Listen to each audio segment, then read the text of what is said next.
క్రీస్తు వారి పుణ్యనామన మీ అందరికీ మరొకసారి శుభములు, వందనములు ప్రియులరా. మరి దైవజనులకు అలాగే కుటుంబం వారికి చేరువచ్చిన సంఘం అంతటికి కూడా వందనములు తెలియజేస్తూ దేవుని యొక్క ఉన్నతమైన మాటలను ఈ కొద్ది నిమిషాల్లో మనం ఆలోచించేద్దాం. ఈరోజు మరి సోదరులు శివకుమార్ గారు అలాగే వారి సతీమణి వారికి పుట్టిన గర్భఫలం, ఆ గర్భఫలం యొక్క పుట్టినరోజు అలాగే నామకరణ సందర్భంగా మనమందరం కూడా ఈ విధంగా దేవుని యొక్క మాటల ముందు ఆయన మాటలను స్మరించడానికి మనమందరం ఈ విధంగా కూర్చోవటం అన్నది అది దేవుని దయాపూర్వక సంకల్పం అని మనం నమ్మాలి. ప్రియులారా, ప్రేమైన దేవుని వాళ్ళారా, మీ అందరికి ఇంకొక 5 నిమిషాలు టైం ఇస్తున్నా, అడ్జస్ట్ చేసుకోండి. ఆ తర్వాత కెమెరా వద్దు, ఈ మైక్ కూడా తీసేయండి, గట్టిగా మాట్లాడదు కానీ డిస్టర్బ్ మాత్రం చేయొద్దు. 5 నిమిషాల టైం మీకు. ఇంకా దేవుడు దివ్యమైన గ్రంథంలో ప్రపంచ మానవాళికి లేదా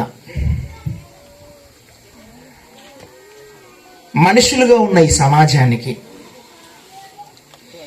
అవసరమైన ఎన్నో సంగతులను దేవుడు తన దివ్యమైన గ్రంథంలో రాయించి పెట్టాడు. పుట్టినది మొదలుకొని లేదా తల్లి గర్భంలో మనుషులుగా మన జీవితం ప్రారంభమైనప్పటి నుండి శిశువుగా, బాలుడుగా, యవనస్తుడుగా, వృద్ధుడుగా, మరణం తర్వాత జీవితము, ఈ అన్ని విషయాలను గురించి దేవుడు చాలా స్పష్టంగా మనిషికి అర్థమయ్యే విధంగా చాలా విషయాలు రాయించి పెట్టాడు ఆయన. అయితే మరి ఈరోజు ఒక చక్కటి సందర్భం గనుక కుమారుని యొక్క పుట్టినరోజు అలాగే నామకరణ అన్ని పురస్కరించుకుని మనమందరం ఇక్కడ కూర్చున్నాం గనక దేవుడు రాయించిన మాటల్లో నుండి పిల్లల యొక్క పెంపకం, తల్లిదండ్రుల బాధ్యత,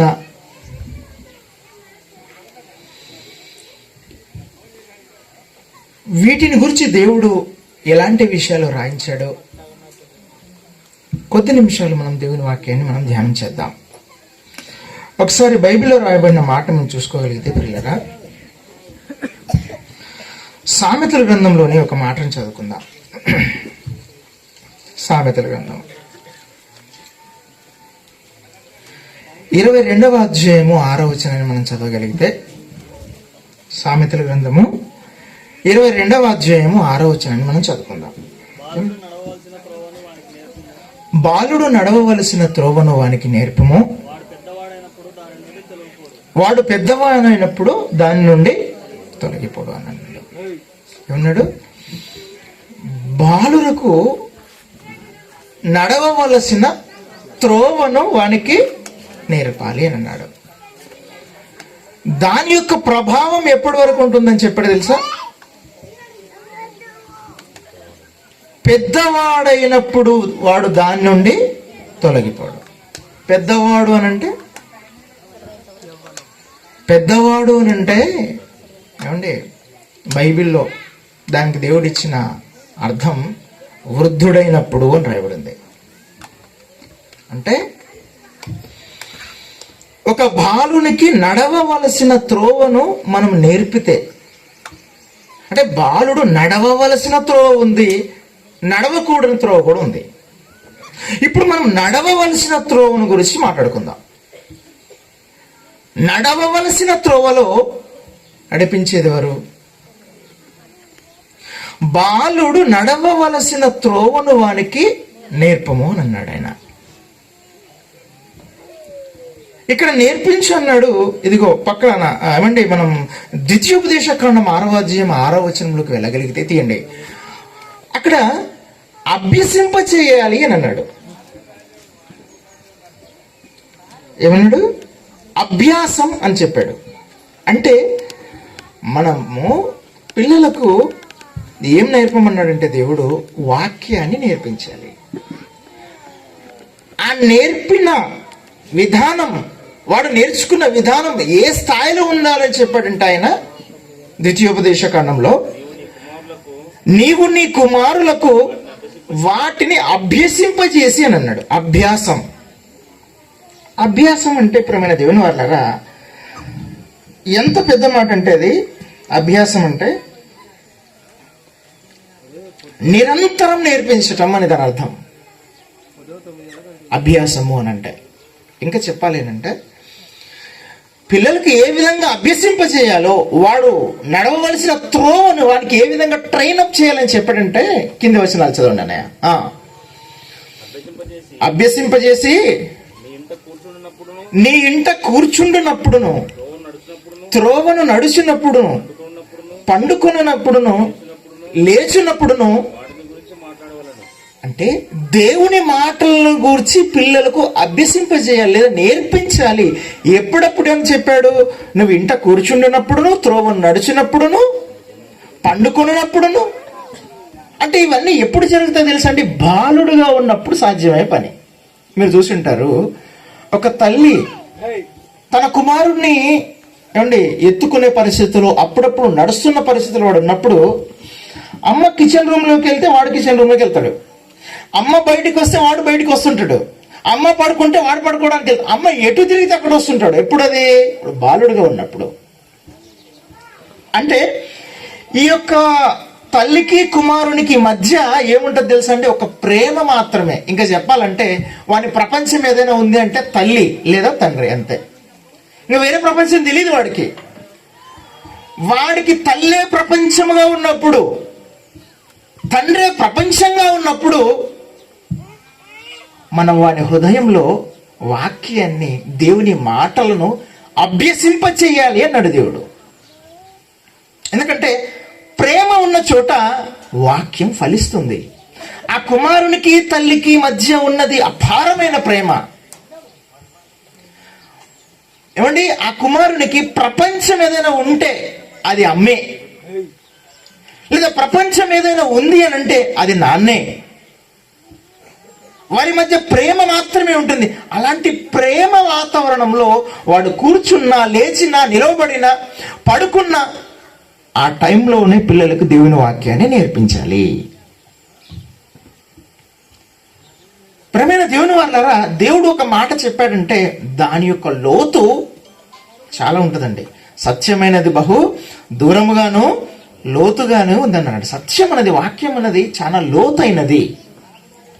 చిన్నప్పుడు బాలుడు నడవవలసిన త్రోవను వానికి నేర్పిస్తే వాడు పెద్దవాడైనప్పుడు కూడా దాని నుండి తొలగిపోడు అని అన్నాడు.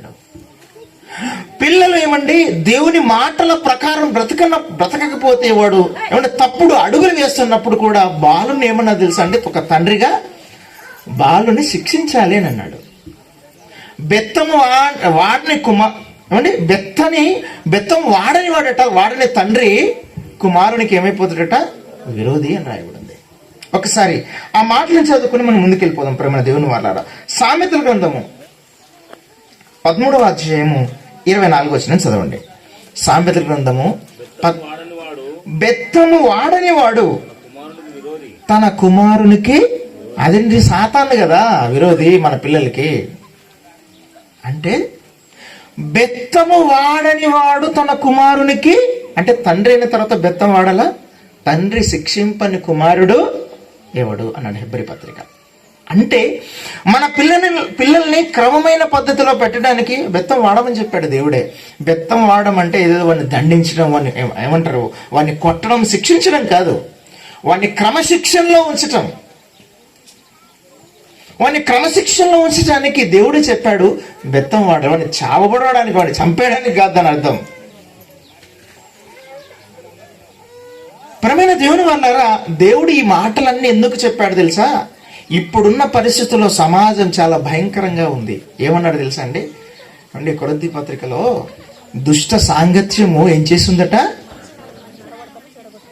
దుష్ట సాంగత్యము మంచి నడవడిని చెరుపును. 15వ అధ్యాయంలో ఉంటది కదా కొరింథీ పత్రికలో 33 వచనాల్లో. దుష్ట సాంగత్యము మంచి నడవడిని చెరుపును అంటే దాని అర్థం ఏంటి చెప్పండి? నీ కుమారుడు మంచోడే, అవును మంచోడే, దేవుడు కూడా అదే అంటున్నాడు. నీ కుమారుడు నీ కుమార్తె మంచిదే, కానీ మంచి నడవడిని చెరిపేస్తుందట. ఏది? దుష్ట సాంగత్యం. ఎప్పుడైతే నీ కుమారుడు పెద్దోడైపోయి సమాజంలోకి వెళ్ళిపోయాడో వాడు మంచోడుగానే బయలుదేరతాడు. దేవుడు చాలా జాగ్రత్తగా రాయించాడు చూసారా. మంచి నడవడిని చెరుపును, మంచివాడినే చెరిపేస్తుందట. ఏది? దుష్ట సాంగత్యం. దుష్ట సాంగత్యం అంటే ప్రపంచంలో వాడికి ఎలాంటి స్నేహితులు ఉన్నారన్నది చాలా ముఖ్యం. దేవుడు చూసారా, తల్లిదండ్రుల నుంచి మెల్లగా స్టెప్ ఎక్కడికి వేసాడు దేవుడు? సాంగత్యం అంటే స్నేహితుల దగ్గరికి వేసాడు. దుష్ట సాంగత్యం అట మంచివాడిని కూడా చెరిపేస్తుంది అని చెప్పాడు. దీనికి ఒకటి నేను ఉదాహరణ చెప్తాను చూడండి. తల్లిదండ్రుల యొక్క లక్షణాలు అనేటివి, తల్లిదండ్రుల యొక్క చేష్టలు లేదా తల్లిదండ్రుల యొక్క లక్షణాలు అనేటివి పిల్లలకి 15% వస్తాయట. మిగతా 85% వాడు ఏ వాతావరణంలో పెరుగుతున్నాడు, వాడు ఎక్కడ చదువుకుంటున్నాడు, లేదా ఎలాంటి పరిస్థితుల మధ్య ఉన్నాడు, ఎలాంటి స్నేహితులు ఉన్నారు, ముఖ్యంగా తల్లిదండ్రుల కంటే కూడా వాడి చుట్టూ ఉన్న స్నేహితుల ప్రభావం వలనే వాని జీవితం మారిపోతుంది అని చెప్పేసి ఒక ఆవిడ చెప్పిందండి. ఒక శాస్త్రవేత్త ఎలిజబెత్ బ్లాక్ బోర్న్ అని చెప్పేసి 2005లో ఆవిడ మనుషుల ప్రవర్తనల మీద పరిశోధన చేసి చివరిగా చెప్పింది ఏంటంటే, ఇదిగో మనం కొరింథీ పత్రికలో చదువుకుంటాం చూసారా, పౌలు గారు చెప్పిన మాట అదే చెప్పింది ఆవిడ. మన శరీరం ఉంది కదమ్మా, ఈ శరీరం అంతా కూడా ఏమన్నా ఇటుక కలిస్తే గోడ ఎట్లా అవుతుందో, చిన్న సెల్స్ మొత్తం కలిగితే మన బాడీ శరీరం అవుతుంది. సెల్లో న్యూక్లియస్ అనేది ఉంటుంది, దాంట్లో క్రోమోజోమ్లను ఉంటాయి, దాంట్లో ఒక డిఎన్ఏ ఉంటుంది, ఆ డిఎన్ఏలో టెలిమార్స్ అని ఉంటాయి. ఆ టెలిమార్స్ మీద పరిశోధన చేసింది ఆవిడ. ఏంటంటే మనుషుల ప్రవర్తన ఎలా ఉంది అని చెప్పేసి అంటే పరిశోధన చేసి ఆ పరిశోధన తేల్చిన విషయం ఏంటంటే, ఆ టెలిమర్స్ మీద పరిశోధన చేసినప్పుడు తల్లిదండ్రుల ఆలోచనలు, వారి మంచి అలవాట్లు అన్నీ కూడా 15% వస్తాయట. మిగతా 85% ప్రపంచంలో ఉన్న మనుషుల యొక్క ఆలోచనలు, వాళ్ళు పెరిగిన పరిస్థితులు, వాటి ప్రభావం వాటి మీద పడి తల్లిదండ్రుల మాట వినకుండా, తల్లిదండ్రుల లక్షణాలు మంచి లక్షణాలు కాకుండా దుష్ట లక్షణాలు వచ్చేసి పిల్లలు చెడిపోతున్నారు అని చెప్పేసి ఆవిడ ఒక మంచి స్టేట్మెంట్ ఇచ్చేసింది. 2005లో చదువుకున్న పిల్లలు ఉంటే చూడండి, ఎలిజబెత్ బ్లాక్ బోర్న్ అని చెప్పేసి ఆవిడ 2005లో నోబెల్ ప్రైజ్ కూడా వచ్చింది. ప్రవర్తన మీద పరిశోధన చేసింది ఆవిడ. పిల్లల ప్రవర్తన, మనుషుల ప్రవర్తన మీద పరిశోధన చేసి చెప్పిన విషయం ఇది. ఏమన్నాడు? 15వ అధ్యాయము కొరింథీయులకు రాసిన పత్రికలో చదవండి ఒకసారి అధ్యాయము వచనం. దుష్ట సాంగత్యమట మోసపోకుడి. ఏందేనా? కొరింథీయులకు రాసిన పత్రిక 15వ అధ్యాయంలోనే మాట.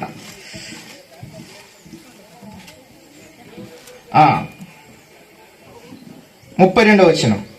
కొరింథీయులకు రాసిన మొదటి పత్రిక 15వ అధ్యాయము 32వ వచనంలో 2వ మాట. రేపు చనిపోదుము గనుక తిందుము త్రాగుదుము, మోసపోకుడి, దుష్ట సాంగత్యము మంచి నడవడిని. ఏమన్నాడు?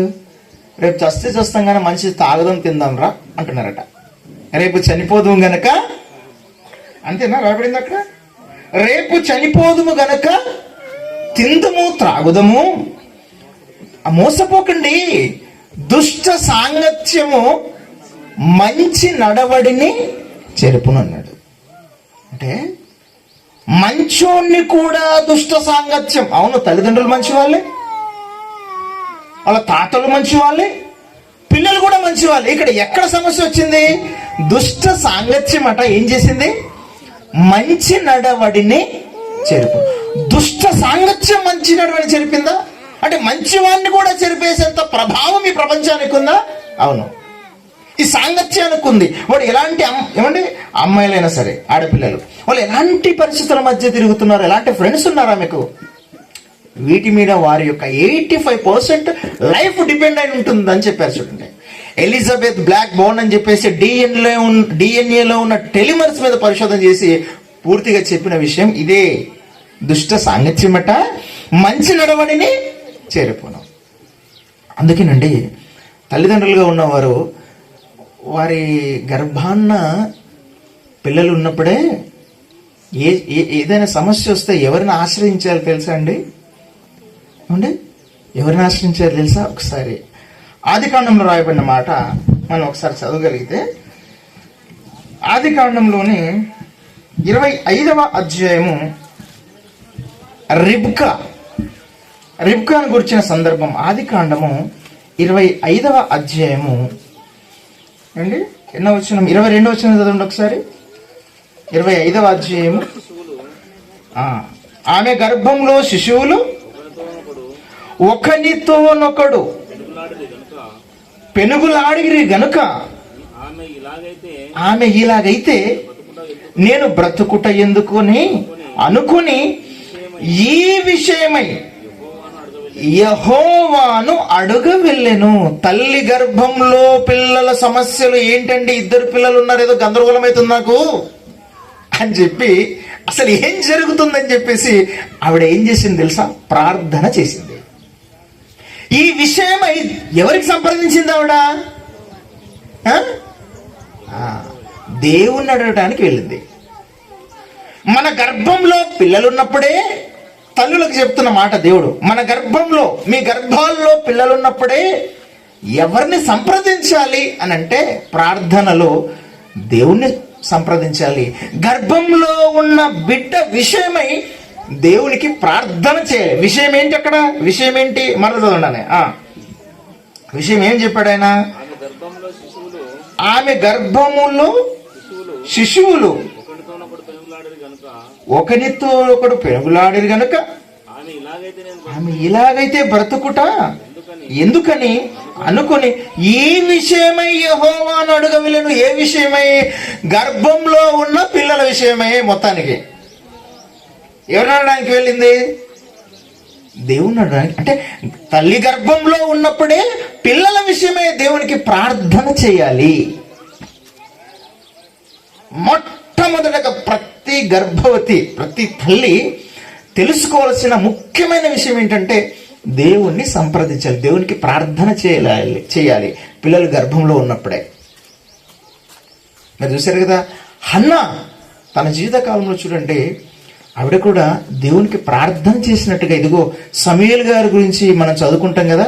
సమూయేలు గారు ఏమండి మరి భూమి మీదకి రాకమునుకు మునుపు కూడా అండి హన్నా ప్రార్థన చేసినట్టుగా మనం చూస్తాం.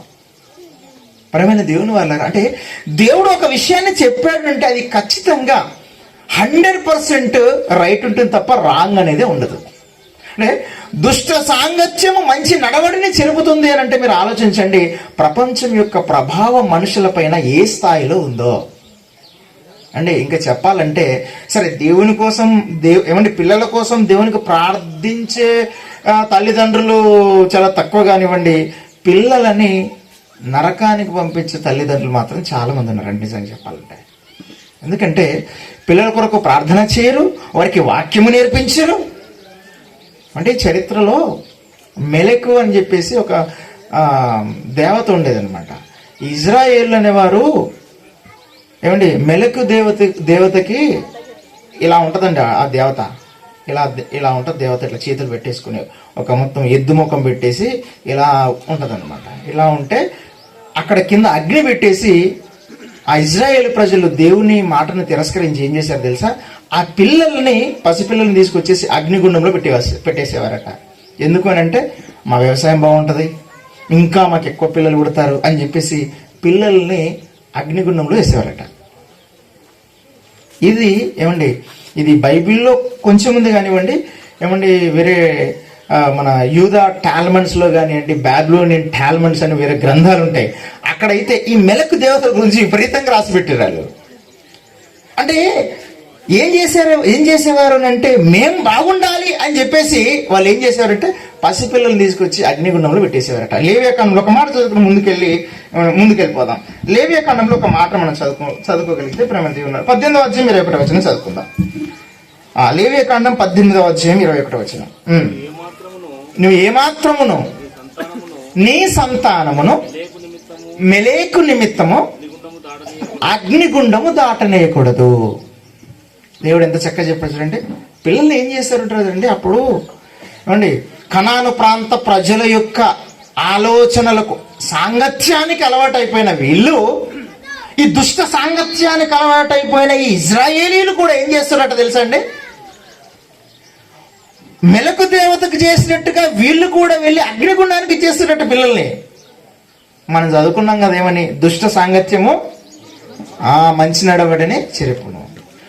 మిర్రర్ ట్రీట్మెంట్ అని చెప్పేసి ఈ మధ్యన వచ్చేసిందండి. సైకలాజిస్టులు ఒకటి ప్రయత్నం చేస్తుంటారు, మిర్రర్ ట్రీట్మెంట్. మన పెద్దవాళ్ళు కూడా అంటారు, వీడు వానితో కలిసి 6 నెలలు తిరిగితే వాడు వీడైపోతాడు అంటారు చూసారా, మిర్రర్ ట్రీట్మెంట్. 6 నెలలు కలిసి తిరిగితే వాడు వీడైపోతాడట, అంటే మంచోడు కూడా చెడిపోతాడు అంట. దుష్ట సాంగత్యం. ఇదిగో ఇజ్రాయేల్ కూడా చూడండి, ఆ మెలకు దేవతకి వెళ్ళి జీవం గల దేవుని విడిచిపెట్టి అగ్నిగుండంలో వేసేస్తున్నారట వాళ్ళలాగే. అరే మీరు అట్లా చేయకండి రా అని చెప్పాడు దేవుడు. మరి వాళ్ళు మాత్రమే చేస్తున్నారా, మనం చేయట్లేదు అనుకుంటున్నారేంటి? అగ్నిగుండానికి తల్లిదండ్రులే పిల్లల్ని పంపిస్తున్నారండి చెప్పాలంటే.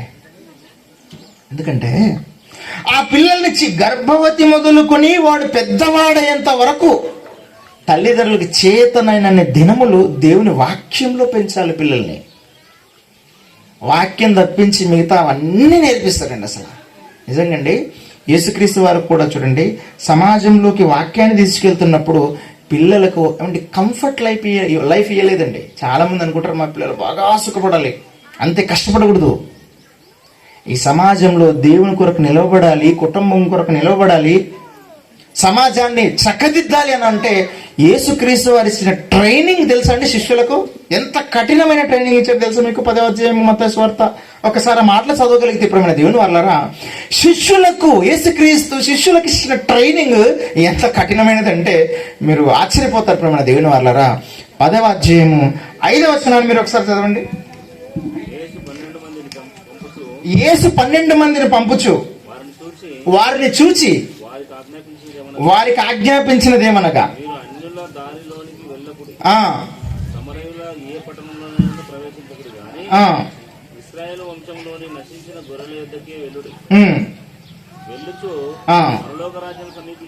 కింది వచ్చిన అట్లాగే 5వ వచనం చదువుతున్నా.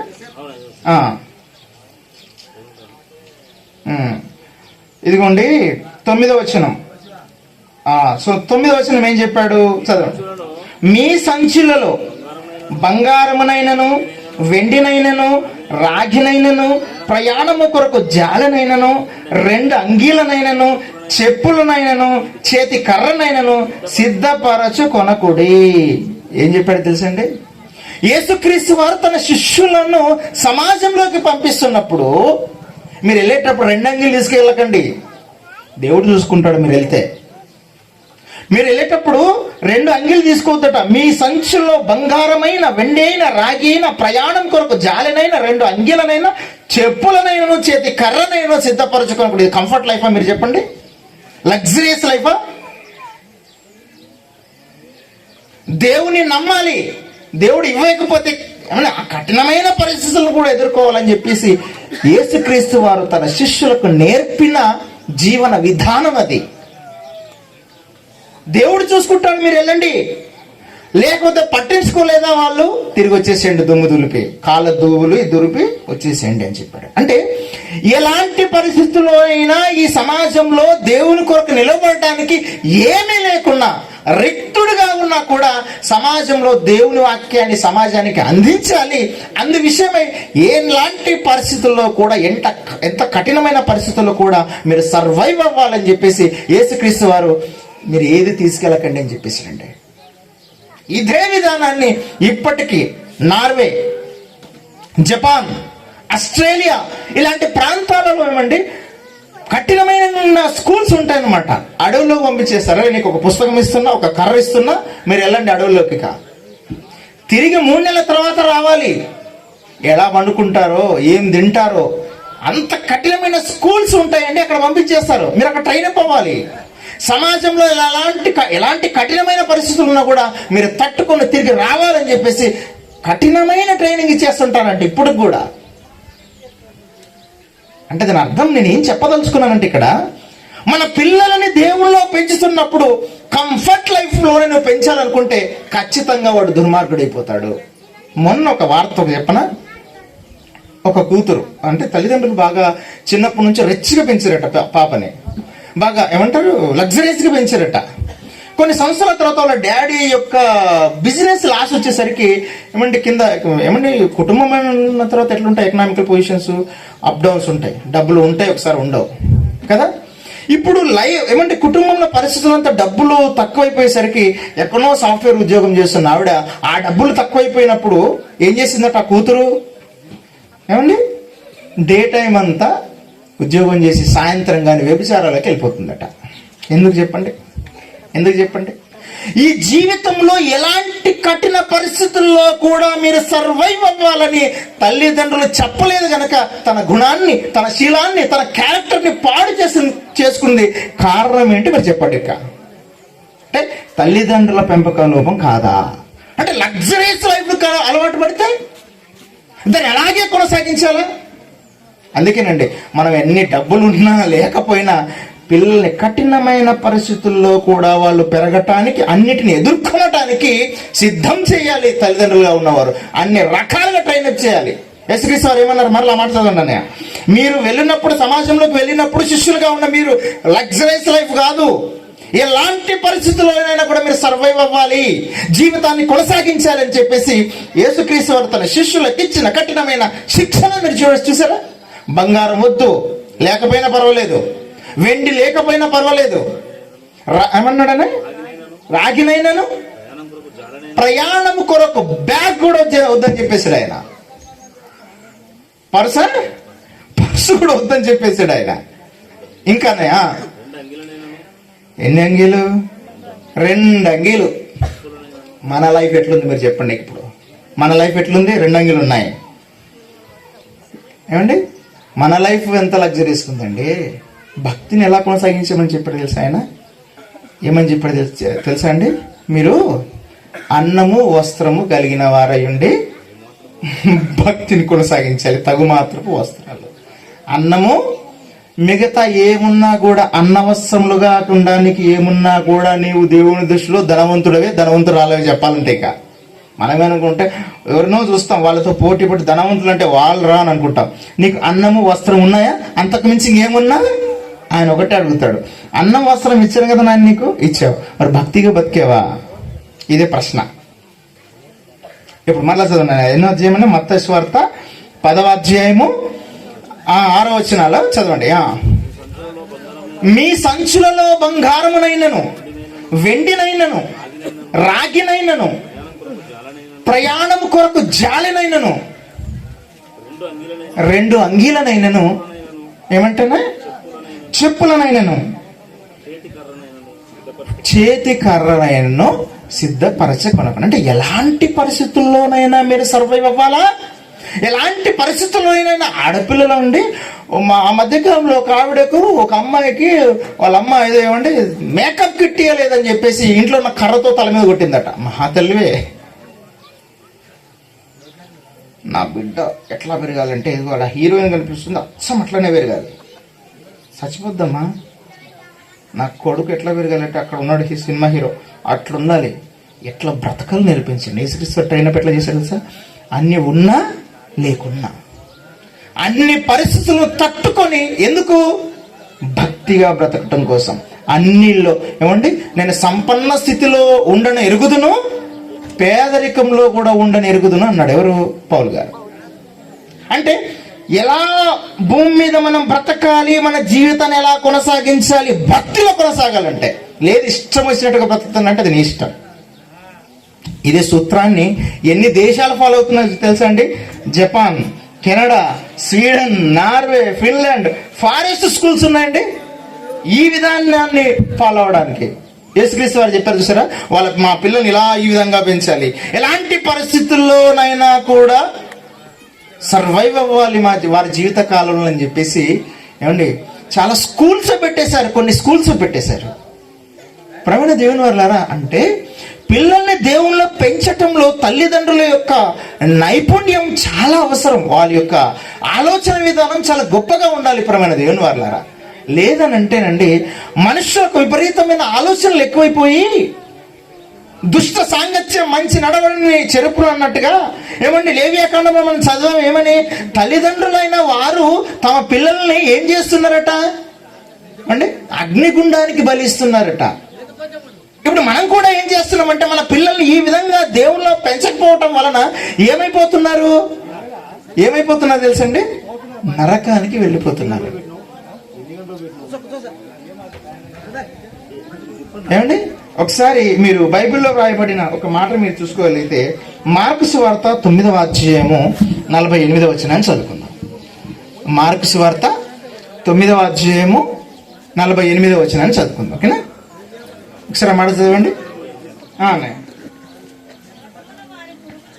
ఏమన్నాడు, నరకమున వారి పురుగు చావదు, అగ్ని ఆరదు అన్నాడు. ఏమట, నరకమున వారి పురుగు చావదు. ఎవరి గురించి రాయించాడు మాట, మనుషుల గురించేనా పురుగుల గురించా?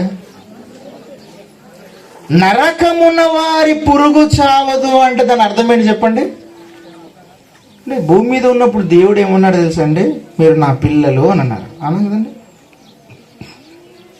నేను నా పిల్లల్ని పెంచి పెద్దవారిని చేస్తే వారు నా మీద తిరగబడి ఉన్నారన్న మాటలు మనం చదువుకుంటాం. అంటే మనుషులైన వారు దేవుని పిల్లలు, వారిని దేవుడు గొప్పవారిని చేశాడని మనం చదువుకుంటాం. అంటే మనుషులంతా దేవుని పిల్లలైనప్పుడు ఇప్పుడు నరకానికి వెళ్ళేసరికి అదే దేవుడు ఏమంటున్నాడు తెలుసండి, అదే దేవుడు ఏమంటున్నాడు, నరకమున వారి పురుగు అంటే అంటే నరకానికి వెళ్ళిన తర్వాత మనుషులు పురుగులాగా కనిపిస్తున్నారు ఏంటి దేవుడికి. నరకమున వారి పురుగు చావదు అని చెప్పేశాడు. నరకమున వారి పురుగు చావదు అన్నాడు. అంటే పురుగు అంటే మనిషిని దేవుడు నరకానికి వెళ్ళిన తర్వాత పురుగు అంటున్నాడు. ఇక్కడ ఉన్నప్పుడైతే నా ద్రాక్ష తోట అన్నాడు, నా ద్రాక్ష వనము అని అన్నాడు, నా పిల్లలు అన్నాడు. ఇంకా చెప్పాలంటే నా బంగారం అంటుంటారు కదా పిల్లల్ని. ఆ విధంగా భూమి మీద ఉన్నప్పుడు అంత గొప్పగా చెప్పాడండి దేవుడు మనుషులను గురించి. కానీ ఎప్పుడైతే మనిషి నరకానికి వెళ్ళిపోయాడో, నరకానికి వెళ్ళిన తర్వాత దేవుడు ఏమంటున్నాడు, నరకమున వారి పురుగు చావదు, అగ్ని ఆరదు అని చెప్పేశాడు. అంటే మనుషులను లేదా పిల్లలను దేవుళ్ళు పెంచకపోతే అండి వారు ఎక్కడి వరకు వెళ్ళిపోతారని చెప్పాడంటే తెలుసా అండి, దేవుడు నరకానికి వెళ్ళిపోతారు అని చెప్పాడు. ఏ విధమైన పెంపకం లేకపోతే ఇదిగో యేసుక్రీస్తు వారు చెప్పినట్టుగా, ద్వితీయోపదేశ కాండంలో చెప్పినట్టుగా వాడు పెద్దవాడైనప్పుడు తొలగిపోడు అన్నమాట మనం చదువుకున్నాం చూసాడు. బాలుడు నడవవలసిన త్రోవను వానికి ఏం చేయాలట, నేర్పండి అన్నాడు. ఏమండి ముగించేస్తానులేండి. సమూయేలు గారు చిన్నప్పుడు దేవునిలో పెరగటం వలన ఆయన పెద్దవాడైనప్పుడు ఆయనకు దేవుడు తోడుగా ఉన్నాడు అని సమూయేలు గ్రంథంలో మనం చదువుకుంటాం. బాలుడుగా ఉన్నప్పుడు అట్లున్నాడు, పెద్దవాడైనప్పుడు ఏమైపోయాడట, ఏమండి దేవుడు అతనికి తోడుగా ఉన్నాడు అని చెప్పాడు. చివరిగా మాట చదువుకుని ముగించేసుకుందాంలేండి. సమూయేలు గ్రంథం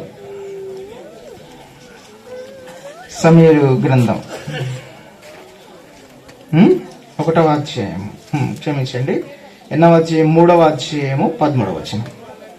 సమూయేలు పెద్దవాడు కాగా యెహోవా అతనికి తోడై ఉన్నందున అతని మాటలలో ఏదియో తప్పిపోలేదు. సమూయేలు పెద్దవాడు కాగా, బాలుడు నడవవలసిన త్రోవను వానికి నేర్పము, పెద్దవాడైనప్పుడు దాని నుంచి తొలగిపోవడం రాయబడింది కదా. ఇదిగోండి, సమూయేలు చిన్నప్పటి నుంచి దేవుల్లో ఉండటం వలన పెద్దవాడైనా కూడా ఆయన ఏమంటే దేవుడు ఆయనకు తోడుగా ఉన్నాడు. కళ్ళు మూసుకొని ప్రార్థన చేసుకున్నాం.